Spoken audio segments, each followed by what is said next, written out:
If you're new here, my name is Charlie, and on this channel I show you how to make delicious food using simple ingredients and techniques so that we can all become better home cooks. So let's make some pie. So we're going to start with the foundation of the pie, which is of course the crust, and that's also what really differentiates a great pie from the rest in my opinion, so it's very important to optimize the crust as much as possible. And once you have the perfect crust, you can really use it to make any type of pie you like, but today I'm going to use it to make a pumpkin pie.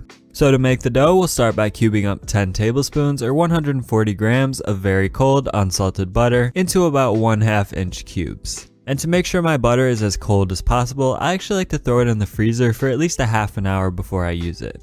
So when it comes to making pie crust, you'll see that all along the way, we'll be trying to keep our butter as cold as possible because those solid bits of butter throughout the dough are what's going to make it super light and flaky as it bakes. The butter creates separation between the layers of the dough, and keeping it in solid form prevents gluten from developing, which keeps the crust flaky and tender rather than chewy.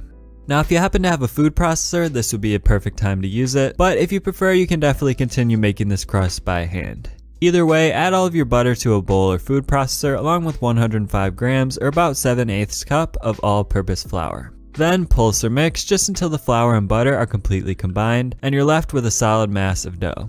Now in addition to keeping the butter cold, the key to a flaky pie crust is minimizing gluten development. And by first thoroughly combining the butter and flour here, we can essentially create a barrier between that flour and the liquid that we're going to add, which will prevent gluten from developing. So once you have your ball of dough, just transfer it to a separate bowl as we prepare our next additions, which are another 52 grams of flour, 1 tablespoon of granulated sugar, and 1/2 teaspoon of kosher salt or a 1/4 teaspoon if you're using table salt. Now to maintain our clumps of butter throughout the dough, we'll want to break up our mass of butter and flour into plenty of small pieces, then just sprinkle the flour mixture over top of the dough. Then it's finally time to add our water, so you'll want to start by folding in about 1.5 tablespoons of ice water until it's fully incorporated. Now you might still need more liquid at this point in order to bring the dough together, so you can either add another 1 to 1.5 tablespoons of water, or you can do what I like to do and use vodka instead. This is another trick to minimize gluten development because the vodka will hydrate the flour without causing as much gluten to form, and the alcohol will just cook out as the crust bakes, so you don't have to worry about it imparting any weird flavors into the dough. But of course if you can't or don't want to use vodka, you can just continue to use the ice water instead. Either way, once everything is added, go ahead and dump your dough out onto your work surface and form it into a solid mass as best as you can. Try not to work it too much with your hands because again you want to make sure the dough stays cold, so I like to use a metal bench scraper here. It'll still remain somewhat flaky by the time it comes together, but that's fine because it'll hydrate more as it rests. So just go ahead and wrap it in plastic wrap to prevent it from drying out, then place it in your fridge for at least an hour, but you can leave it in there for up to 2 or 3 days if you like. Now after that time, the dough should be nice and cold and we're ready to start shaping our crust. So get out your dough and place it onto a floured surface, then we're actually going to let it rest at room temperature for about 5 minutes just to soften it up slightly before we roll it out. Then when you're ready, start by lightly pounding it out using your rolling pin because if you start rolling right away, the dough tends to crack pretty easily. Then once it's pounded to about 1 inch thick, gently start rolling, trying to keep the dough as round as possible until it's about 5 to 6 inches wider than the size of your pie pan. If you need to patch up some places here and there as you roll it out, it's no big deal, but just try to be gentle to avoid any cracking. Then once it's completely rolled out, transfer your dough into your pie pan, and the easiest way to do this is to roll the dough around your rolling pin like so, then unroll it right into the pan. Next, using a sharp knife, cut off the excess around the entire perimeter, then fold about the top inch of dough over to create a thicker rim around the top, which you can then crimp like so using your index finger to create little indents as I'm doing here. I accidentally poked too hard a few times and made some holes in my dough, so learn from my mistakes and don't do that. Then once that's all done, we'll actually want to throw the dough back into the fridge for about 20 to 30 minutes to cool it back down. Now you can also leave it in there for longer than that if you don't plan to bake the pie until later, but in that case you'll also want to cover the dough with some plastic wrap to prevent it from drying out. In the meantime, we'll also want to preheat our oven, and if you're making a pumpkin pie like I am here or any other custard based pie, you'll want to pre-bake the crust, which is also known as blind baking it. This will ensure that the crust cooks all the way through and doesn't become soggy from the filling.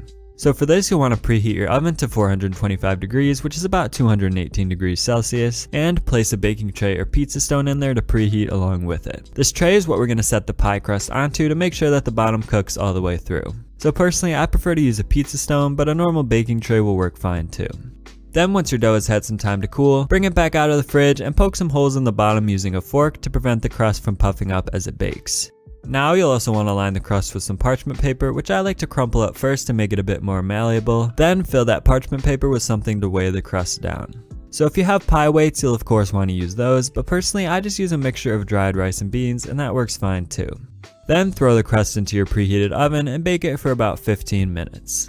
Now in the meantime, we can prepare our pumpkin pie filling, which is actually the easiest part of this whole process. So for this, just get out a medium-sized bowl and add 10 ounces of pumpkin puree, and I like to use canned just because it's easier, but you can make your own puree if you prefer. Then add 2 large eggs along with 144 grams of light brown sugar, 8 grams of cornstarch, 1/2 teaspoon of kosher salt, 1 teaspoon of ground cinnamon, 1/2 teaspoon of ground ginger, 1/2 teaspoon of freshly grated nutmeg or 1/4 teaspoon if you're using pre-ground nutmeg, and 1/8 teaspoon of ground cloves. Finally, we're just going to add 1/2 cup or about 130 grams of buttermilk and 1/4 cup or about 60 grams of whole milk, then whisk everything together until thoroughly combined. And that's it for the filling. Now if you like, you can also prepare a quick spiced whipped cream topping, which is actually super easy to make as well.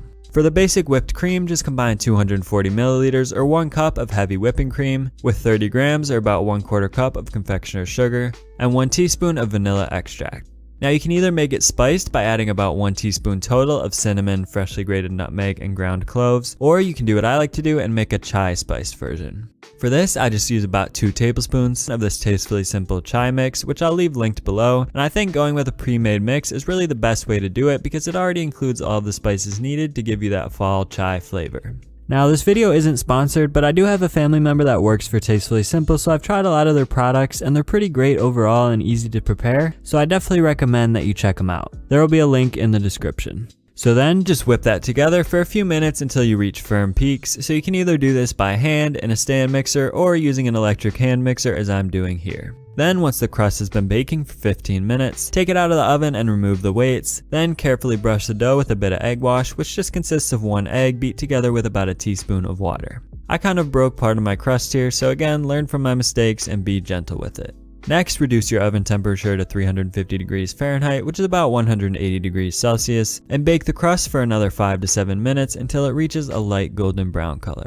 At that point, it's finally time to add in the filling, then return the pie to the oven to bake for about another 30 to 40 minutes until everything except the very center of the pie has solidified completely.